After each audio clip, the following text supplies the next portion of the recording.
Innal hamdalillah nahmaduhu wa nastahdi wa natubu ilaihi asyhadu an la ilaha illallah wa asyhadu anna Muhammadan abduhu wa rasuluhu wa ba'du. Kita lanjutkan kembali kajian kitab Al-Kabair, kumpulan dosa-dosa besar. Malam hari ini kita masuk Al-Kabiratu Al-Khamisatu Asyrata, dosa besar nomor urut 15. Al-Firaru minaz zahfi, lari dari medan perang.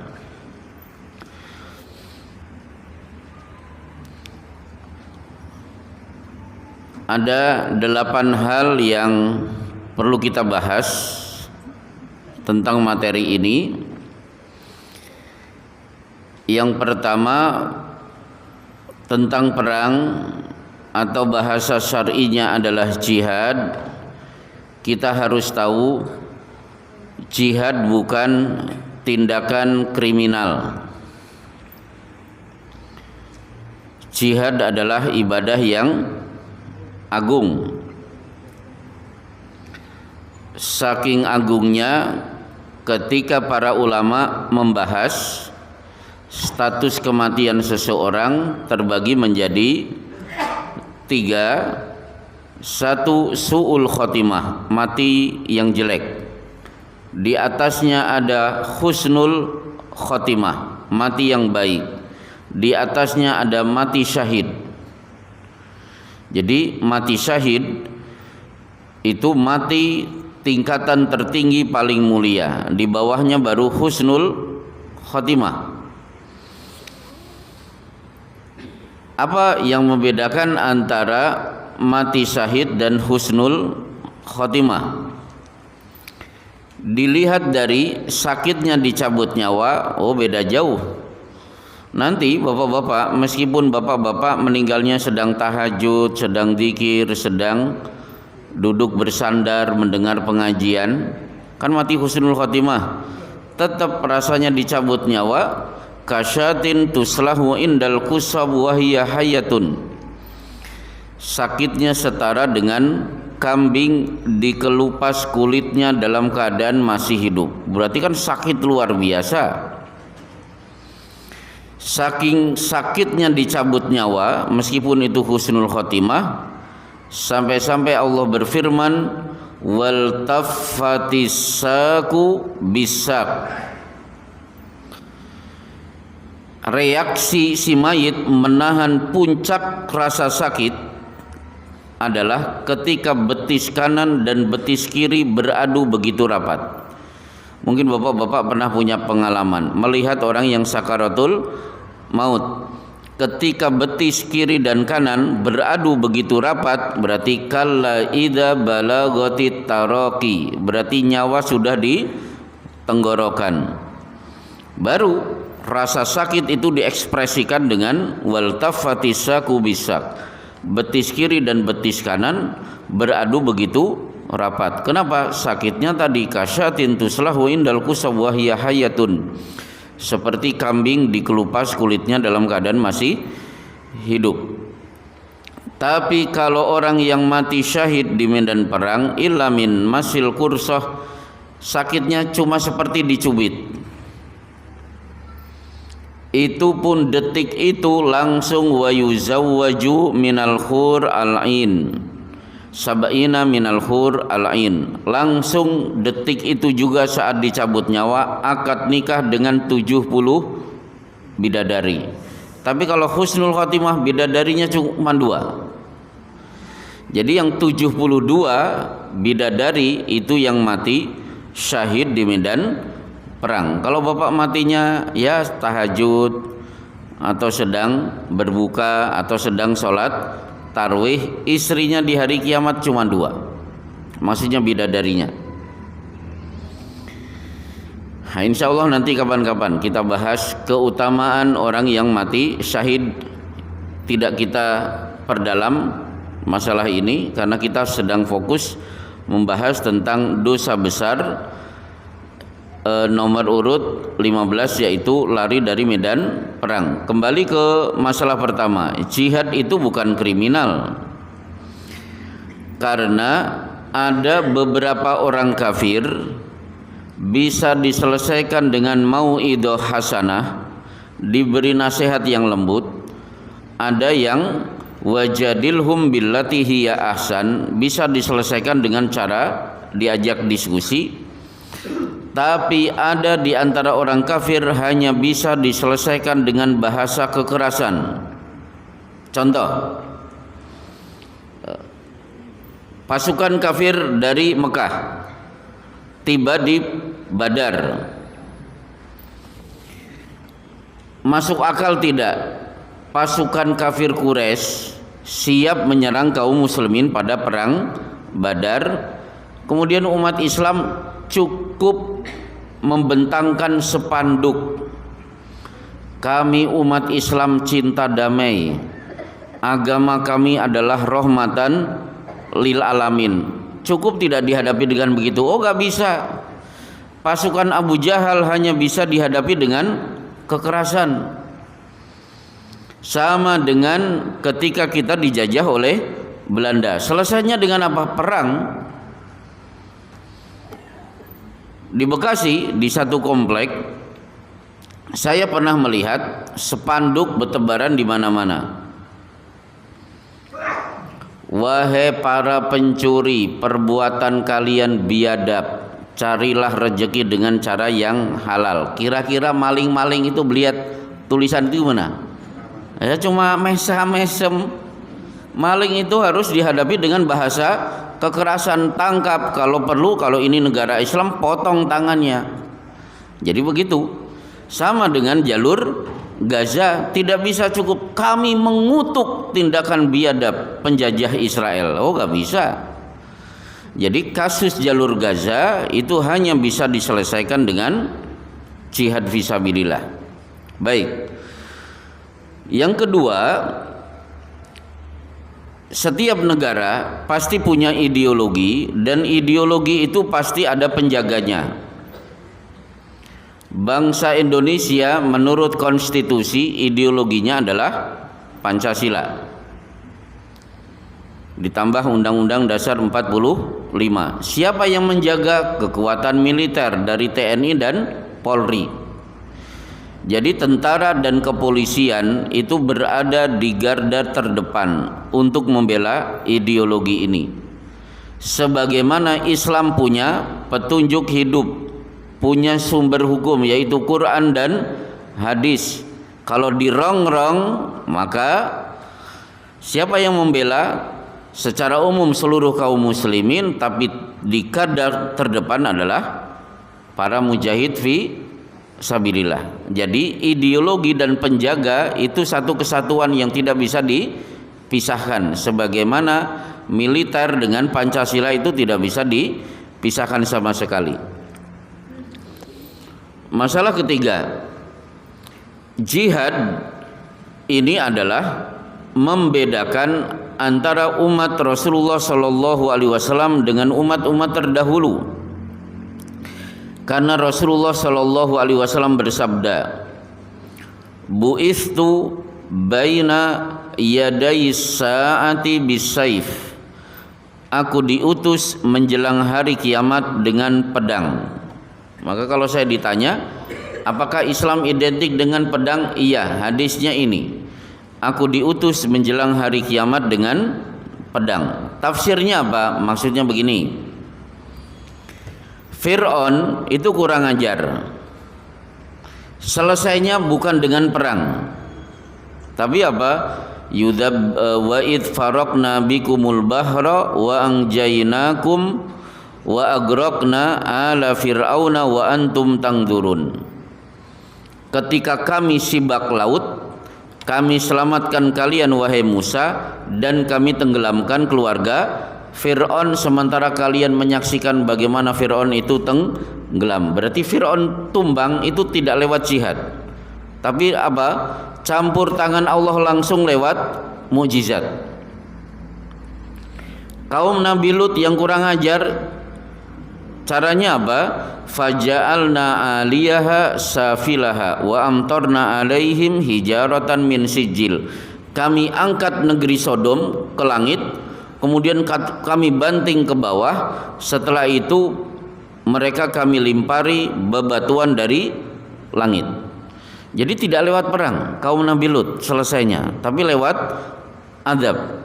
Sebagaimana kaum Ad, kaum Samud, termasuk kaum negeri di negeri Madian, yaitu Nabi Syuaib alaihissalam, semuanya lewat azab. Nah, khusus umat Rasulullah sallallahu alaihi wasallam, maka menghadapi musuh selesaikan dengan perang. Maka bu'istu baina yaday sa'ati bisaif, aku diutus menjelang hari kiamat dengan pedang.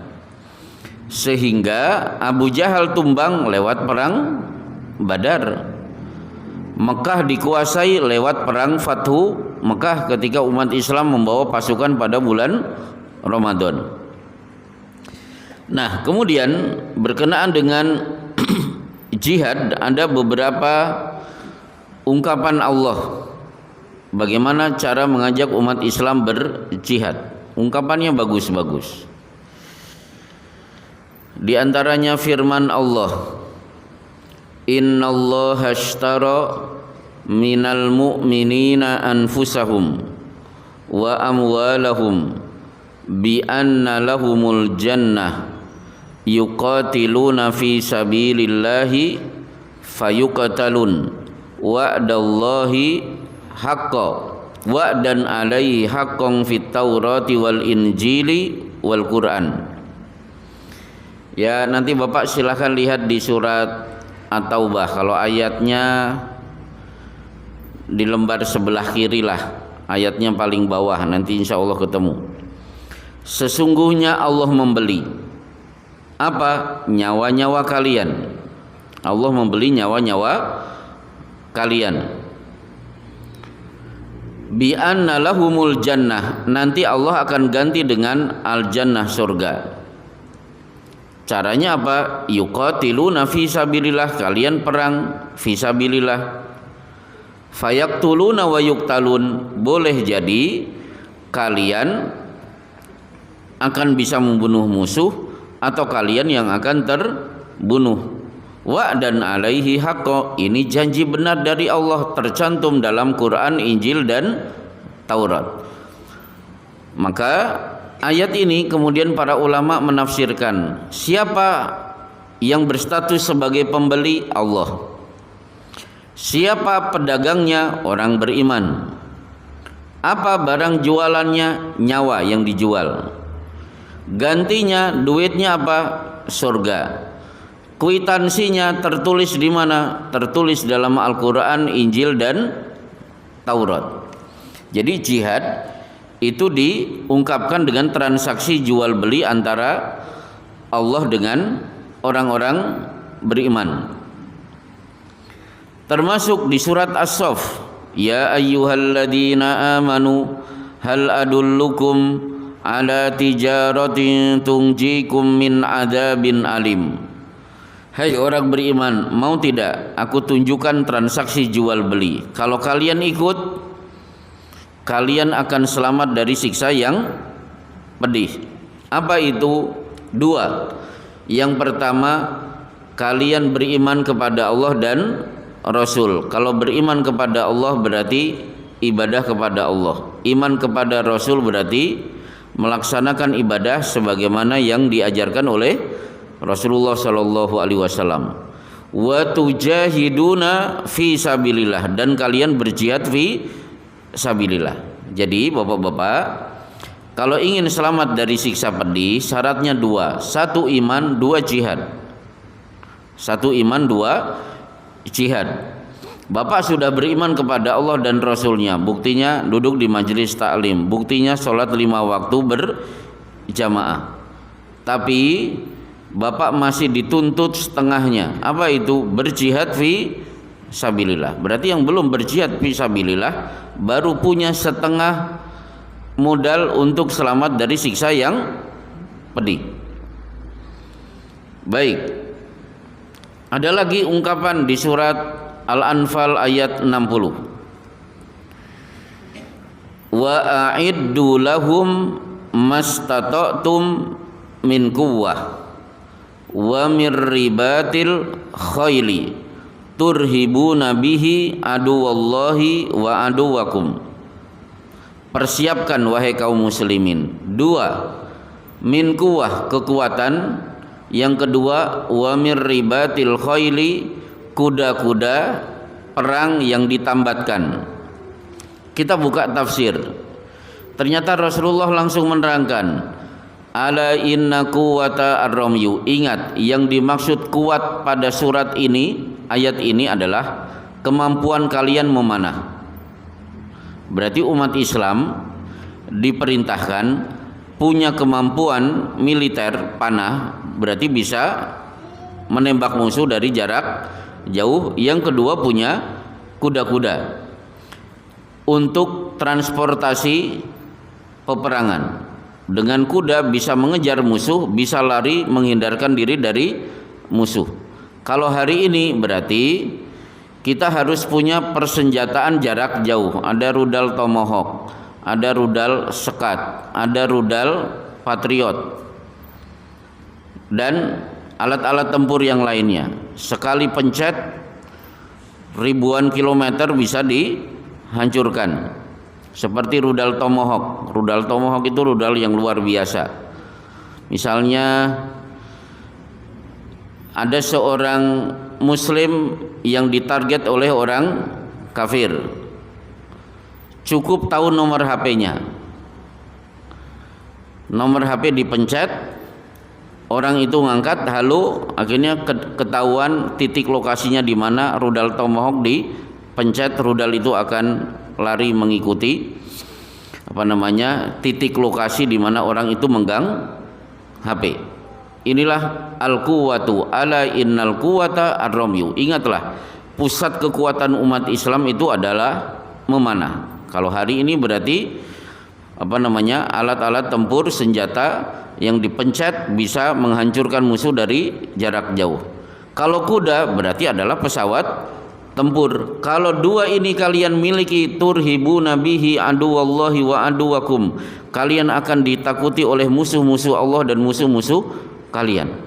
Maka Indonesia itu wibawa kalau punya kekuatan militer. Kalau tidak punya kekuatan militer, itu akan dilecehkan oleh negara-negara lain. Boleh jadi kita akan malah dicaplok. Jadi kekuatan militer di setiap negara itu harus wajib hukumnya. Karena itulah cara untuk menggentarkan musuh-musuh negara itu. Baik. Kemudian dalam hadis Rasulullah mengungkapkan jihad dengan idza tabayatum bil inah wa raditum bizar'i wa tabatum adnabal baqari wa taraktumul jihad sallallahu alaikum dzullan. Kalau kalian sibuk dengan transaksi jual beli, sibuk dengan pertanian, sibuk dengan peternakan, akhirnya kalian tinggalkan jihad, Allah akan hinakan kalian di hadapan musuh-musuh kalian.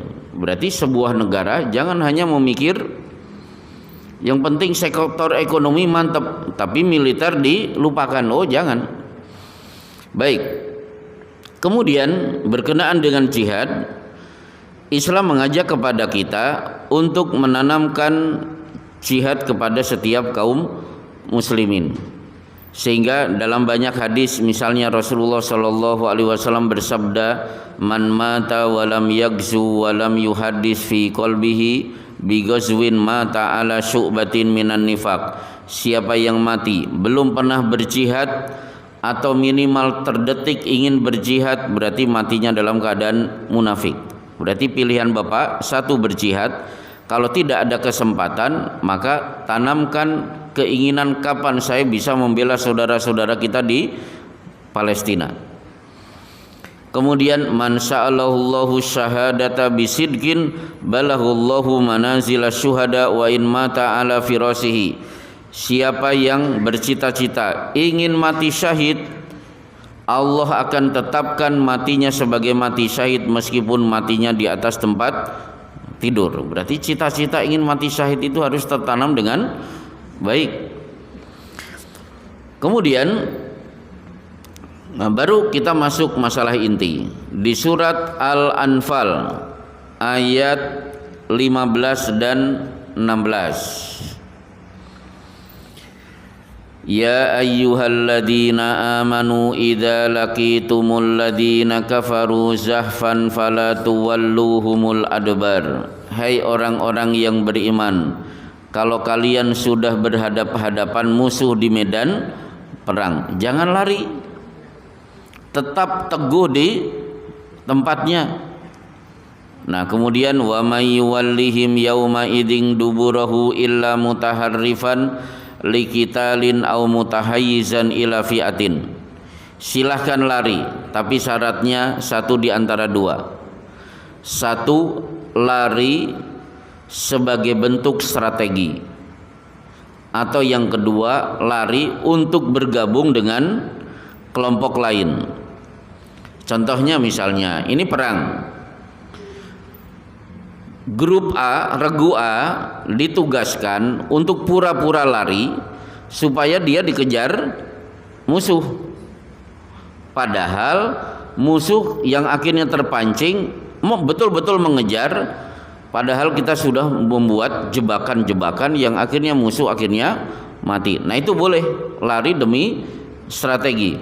Tapi yang lari demi menyelamatkan diri sendiri, illa mutaharrifal liqitalin faqad ba'a bi ghadabin minallah. Dia memang bisa pulang ke rumah berkumpul dengan anak istri, tapi statusnya dimurkai oleh Allah. Wa ma'wahum jahannam, nanti di hari kiamat tempat tinggalnya adalah neraka jahanam. Ini dalil bahwa lari dari medan perang untuk menyelamatkan dirinya sendiri sementara teman-temannya sedang berjibaku bertaruh nyawa, dosa besar. Statusnya dimurkai oleh Allah dan nanti akan masuk neraka jahanam. Nah, kemudian ketika masalah ini dibahas, maka para ulama tidak lupa membahas apa yang dilakukan oleh Utsman bin Affan. Kenapa? Utsman bin Affan itu termasuk tokoh yang sangat dibenci oleh Syiah. Orang Syiah biasanya membesar-besarkan dua kesalahan Utsman bin Affan menurut versi mereka. Satu, Utsman bin Affan tidak ikut perang Badar. Wah, itu dianggap pengecut dan lain sebagainya. Perang Badar selesai, tahun depan kan ada perang Uhud. Utsman ikut. Ternyata begitu pasukan kaum muslimin kocar-kacir karena gunung dikuasai oleh Khalid bin Walid, Utsman bin Affan kan lari menyelamatkan diri, pulang ke rumah. Udah perang Badar tidak ikut, perang Uhud melarikan diri. Ini kan orang pengecut. Baik, kita luruskan persepsi masalah ini karena Utsman bin Affan adalah radhiyallahu anhu, orang yang diridhoi oleh Allah. Satu, tidak ikut sertanya Utsman bin Affan pada perang Badar atas perintah Rasulullah sallallahu alaihi wasallam, karena Ruqayyah putri Rasulullah yang tidak lain adalah istri Utsman bin Affan sakit keras. Utsman, jangan ikut perang, rawat istrimu. Rasulullah berangkat, Utsman merawat istrinya. Perang Badar berkecamuk, terdengar berita Ruqayyah meninggal dunia. Berarti Rasulullah tidak sempat melihat kematian Ruqayyah. Berarti tidak ikut sertanya Utsman bin Affan pada perang Badar itu bukan kepentingan pribadi, tapi murni instruksi dari Rasulullah sallallahu alaihi wasallam. Yang kedua, betul pada perang Uhud Utsman melarikan diri, takut ingin menyelamatkan diri, padahal para sahabat bertaruh nyawa berjibaku, termasuk Thalhah bin Ubaidillah ketika panah-panah menuju Rasulullah.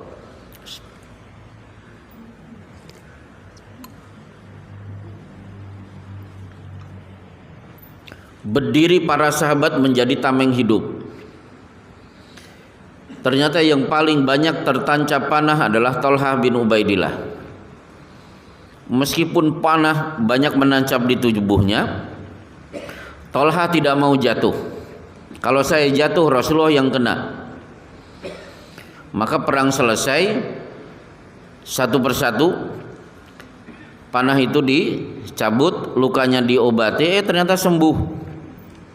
Maka Rasulullah bersabda, "Idza ra'aitum antanduru ila syahidin yamsi ala wajhil ardi fangduru ila Thalhata ibni Ubaidillah."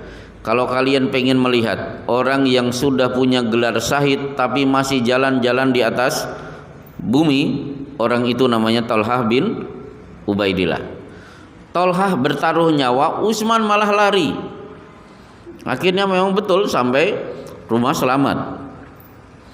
Itu dosa besar tidak? Iya, kita akui itu dosa besar.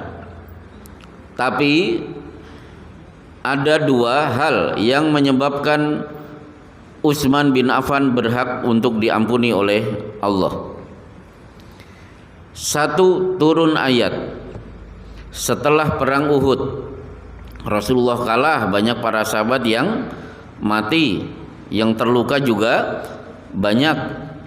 Akhirnya Allah berfirman, "Fabima rahmatim minallahi lintalahum."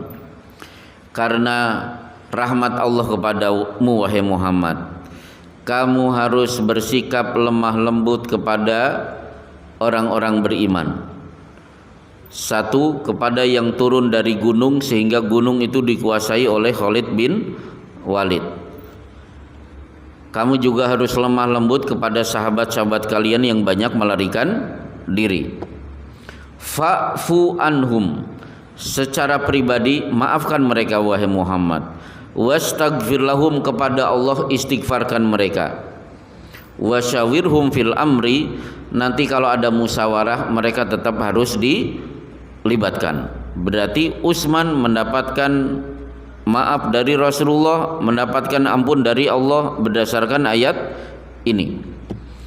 Ternyata Utsman tidak berpangku tangan, mentang-mentang sudah diampuni oleh Allah, dia tebus apa yang dia lakukan di medan Uhud dengan kisah heroiknya ketika Rasulullah dan para sahabat mengadakan perjalanan dari Madinah ke Mekah untuk menunaikan ibadah haji. Begitu sampai Hudaybiyah, Hudaybiyah itu kan berarti Mekah sudah di depan mata. Orang-orang Mekah menyegat rombongan Rasulullah. Tidak ada ceritanya Muhammad masuk kota Mekah. Rasulullah menjawab, kami tidak ingin perang, kami ingin menunaikan ibadah haji. Kami sedikit pun tidak membawa alat perang. Ngotot tetap Rasulullah tidak boleh masuk ke kota Mekah. Akhirnya Rasulullah SAW meminta kepada para sahabat, siapa yang berani masuk sendirian ke kota Mekah melobi tokoh-tokoh kafir Quraisy agar kita diizinkan masuk untuk menunaikan ibadah haji. Siapa yang berangkat? Utsman. Berarti Utsman itu masuk kandang macan sendirian lagi, menemui tokoh-tokoh kafir Quraisy. Padahal saat itu dendam kesumat sedang tinggi-tingginya. Berarti apa yang dilakukan oleh Utsman bin Affan masuk ke dalam ayat innal hasanat yudhibnas sayyiat. Amal soleh, amal baik akan menutupi amal buruk. Larinya dari medan perang, betul itu pengecut, betul itu dosa besar, tapi dia tebus dengan keberanian, berani masuk sendirian ke kota Mekah. Sebagaimana yang membunuh Wahsy, yang membunuh Hamzah itu kan Wahsy. Hamzah paman Rasulullah yang beliau hormati dibunuh oleh Wahsy, dibelah dadanya, jantungnya diambil untuk dikunyah-kunyah Hindun. Wahsy begitu akhirnya dapat hidayah, bersahadat di hadapan Rasulullah. Rasulullah terima syahadatnya, tapi Rasulullah berpesan, tolong jangan menampakkan wajahmu di hadapanku, karena melihat wajahmu aku langsung teringat dengan Hamzah yang kau mutilasi. merasa bersalah membunuh orang yang paling dicintai oleh Rasulullah, kan ditebus oleh wasi. Kira-kira orang yang paling dibenci Rasulullah itu siapa? Akhirnya dapat jawaban, yang paling dibenci oleh Rasulullah adalah si nabi palsu Musailimah Al-Kadzab. Maka Wahsy bersumpah, sebagaimana tanganku membunuh orang yang paling dicintai oleh Rasulullah, tanganku juga harus membunuh orang yang paling dibenci oleh Rasulullah. Dan akhirnya terkabul pada perang Yamamah, si nabi palsu mati di tangan Wahsy. Jadi seimbang, sebagaimana Utsman lari dari medan perang menunjukkan pengecut, dia tebus ke pengecutannya, berani masuk ke kota Mekah sendirian untuk melobi tokoh-tokoh kafir Quraisy. Akhirnya lobi-lobinya menang, berhasil, meskipun diisukan karena 3 hari Utsman tidak muncul, ada isu Utsman dijadikan sandera akan dibunuh.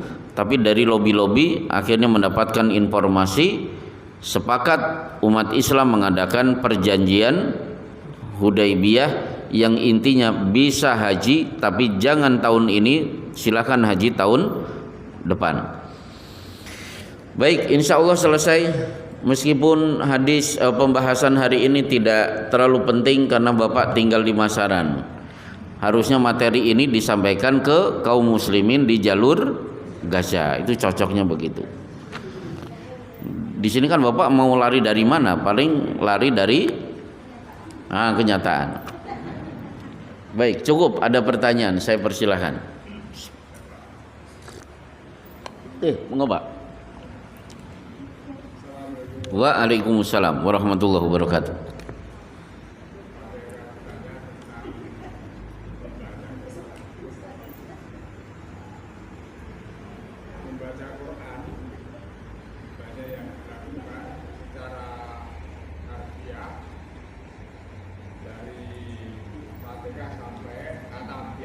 Ya. Ada lagi yang cara membacanya dengan harfiah dan disertai dengan membaca terjemahannya. Ada lagi yang membaca di samping seperti nomor 2 tadi, membaca tafsirnya, bagaimana kita membaca tafsir Ibnu Katsir ataupun Al-Maroki dan lain-lain. Kemudian ada lagi yang karena sekarang model Quran yang diterjemahkan per kata, itu pun juga dilakukan secara urut dari buka sampai habis. Pertanyaan kami, dari beberapa bacaan tadi, mana yang lebih utama? Oh, baik. Waalaikumsalam warahmatullahi. Baca Quran itu ada 3. 1, baca Quran murni ngejar pahala. Man qara'al Qur'ana wa bi kulli harfin hasanah wal hasanatu bi asyri amsalihha. Siapa yang membaca Quran 1 huruf, Allah berikan 10 pahala. La aqulu alif lam mim harfun. Aku tidak mengatakan ayat pertama di surat Al-Baqarah alif lam mim itu 1 huruf, tapi alif harfun, wa lam harfun, wa mim harfun. Alif lam mim berarti 3 huruf. Alif lam mim berarti dapat 30 pahala. Jadi Bapak silahkan baca Quran dengan gaya seperti ini. Yang penting saya nyari pahala. 1 huruf dapat 10. Cara kedua, saya ngejar pahala, tapi saya juga ngejar ilmu karena pengen mengetahui isinya. Ini juga harus diadakan, Pak, harus diadakan. Majtama'a qaumun fi baitin min buyutillahi yatluna kitaballahi wa yatadarasuna bainahum illa nazalat alaihimus sakinah wa ghasyiyatuhumur rahmah wa khaffatumul malaikatu wa dzakarahumullahu fiman indahu. 1 kaum berkumpul di rumah-rumah Allah, maksudnya masjid. Kegiatannya 2, kitabullah dibaca, kemudian dipelajari isinya. Maka Allah turunkan rasa tenang, Allah berikan rahmat, Majlis itu dikelilingi para malaikat yang hadir namanya disebut-sebut satu persatu oleh Allah di hadapan seluruh malaikat yang ada di langit. Berarti nama Bapak sedang terkenal di langit ini. Malaikat sudah tahu, oh si A, si B, si C sedang duduk di Masjid An-Nur. Siapa yang menyebut satu persatu? Allah. Berarti Quran dibaca tapi juga dipelajari isinya. Atau kadang-kadang saya membaca Quran dengan niat untuk ngusir setan. Nah, inilah ruqyah.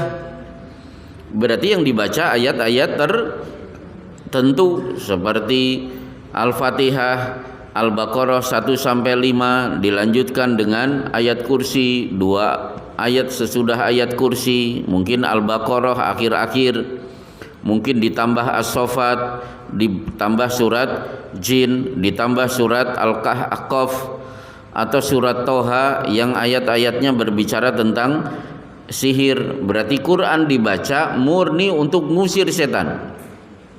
Itu 3.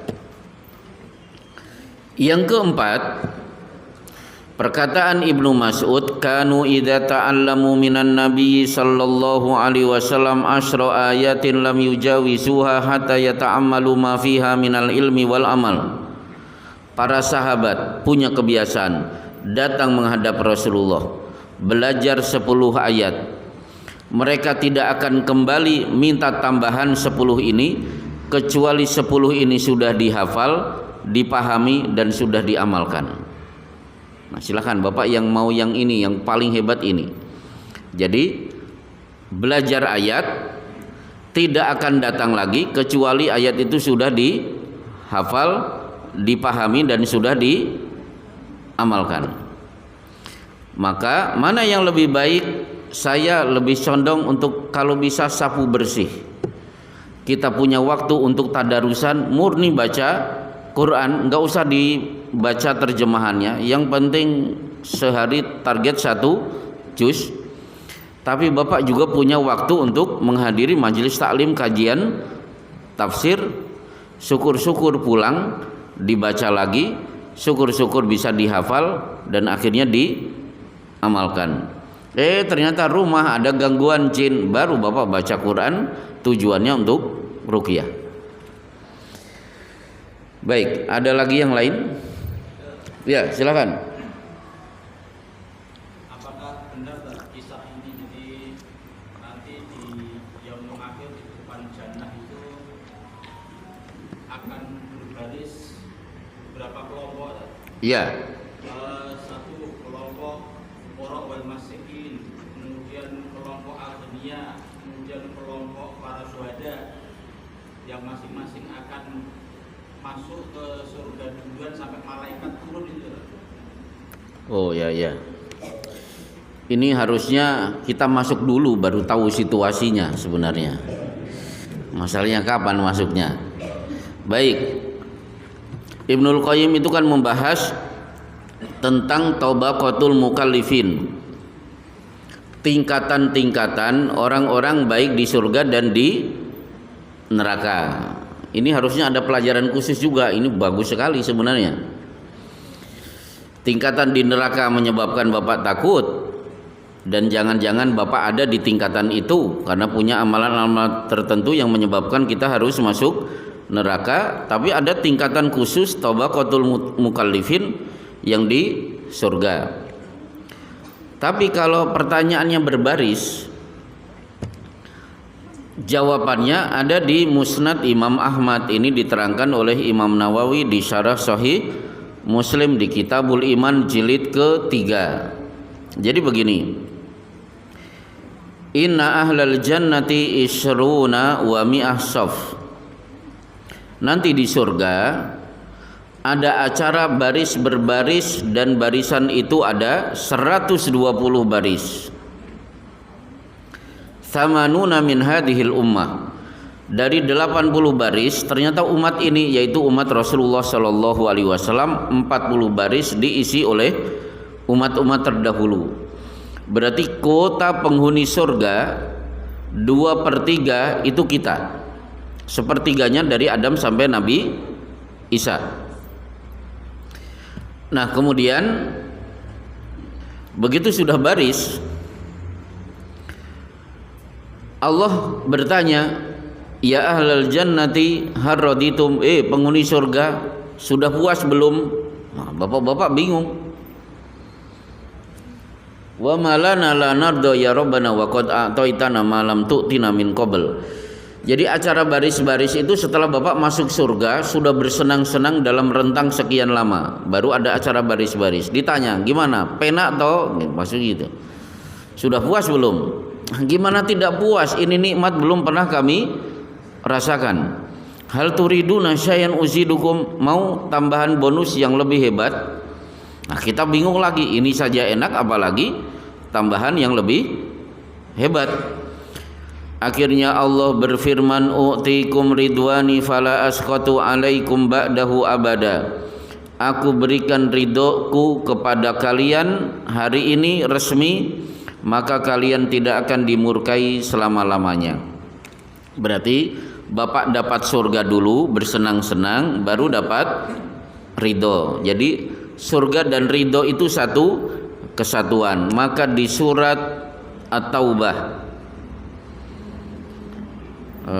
ayatnya saya juga tidak tahu, pokoknya di lembar kiri paling bawah juga. Wa'adallahu alladhina amanu wa amilus solihati jannatin tajri min tahtihal anharu khalidina fiha. Allah akan janjikan orang beriman akan masuk surga, mengalir di bawahnya sungai-sungai. Waridwanun minallahi akbar, ridho Allah lebih besar daripada surga.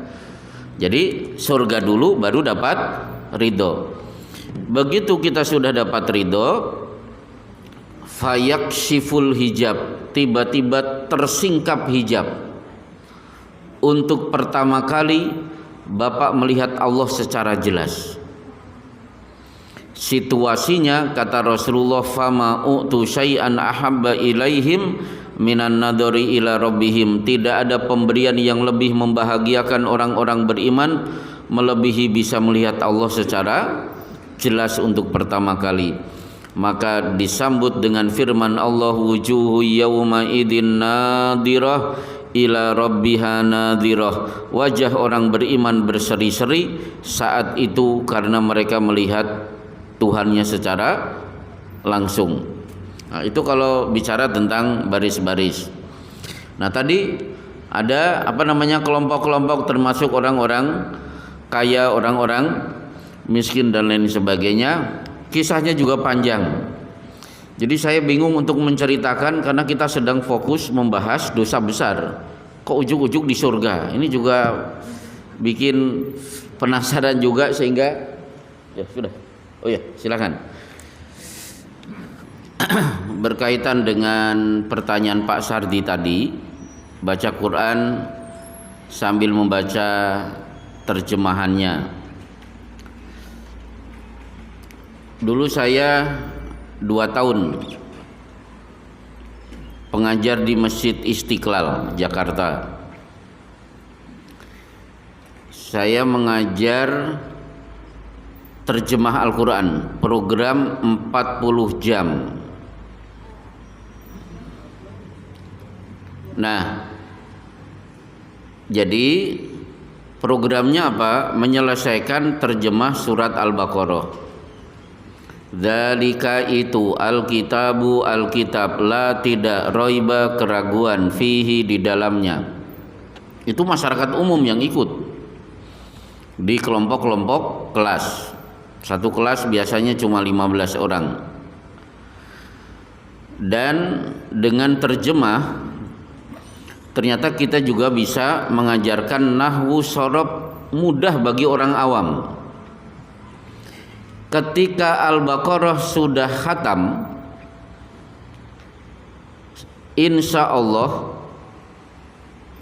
peserta sudah mudah bisa menerjemahkan surat-surat yang lain, karena kosakata di surat Al-Baqarah terulang di surat-surat yang lain. Dan itu kalau diadakan di masaran Masya Allah. bagus. Cuma kalau Bapak minta ke saya sudah tidak punya waktu, itu aja. Jadi seandainya ada yang bisa ngajar terjemah perkata surat Al-Baqarah, disisipi pelajaran nahwu shorof, insya Allah mudah sekali. Masyarakat umum juga bisa. Al-Baqarah sudah dipegang, wah, Ali Imran begitu baca sudah tahu terjemahannya, baca An-Nisa sudah tahu terjemahannya. Karena kosakata yang ada di surat Al-Baqarah itu akan terulang kembali di surat-surat yang lain. Baik, satu penanya terakhir mungkin dari ibu-ibu. Ya.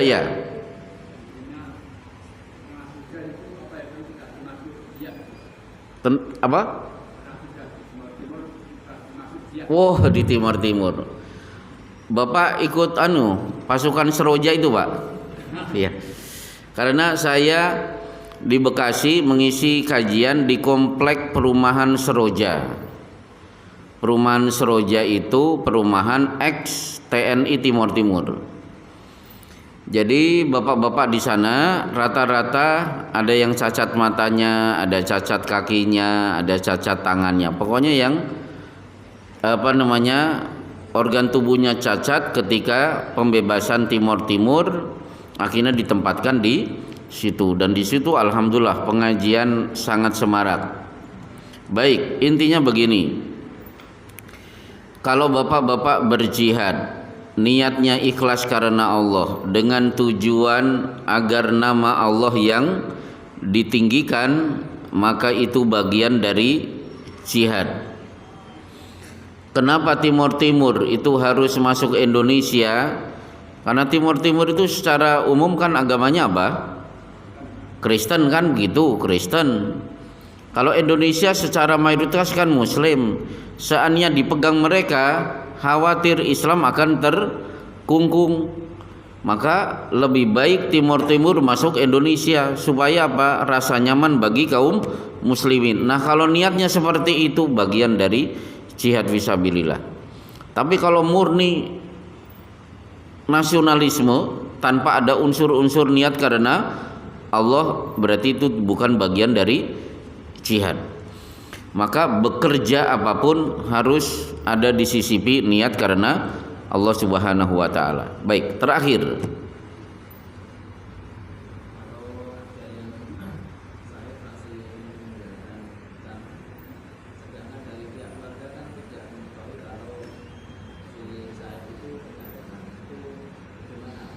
Wah, jawabannya angel.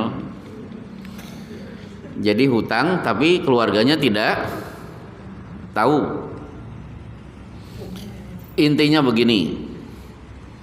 Kalau hutang, wastashhidu syahidaini mir rijalikum wal yaktub bainakum katibum bil adl. Ada saksi 2 orang, ada bukti tertulis. Kenapa harus ada saksi? Antadilla ihdahuma fatudzakira ihdahumal ukhra. Saksi itu yang akan mengingatkan. Maka jangan sampai hutang tanpa ada saksi. Karena kalau tidak ada saksi, ini kebingungan. Ketika mayit sudah diberangkatkan, tiba-tiba ada orang yang nagih sementara tidak ada saksi. Sudah tidak ada saksi, tidak ada tulisan. Secara hukum keluarga tidak punya kewajiban bayar. Tapi kalau ternyata punya hutang, kan siat si mayit yang dikubur. Yugfaru likulli dzanbin li syahid illa dain. Seluruh dosa orang yang mati syahid diampuni kecuali utang.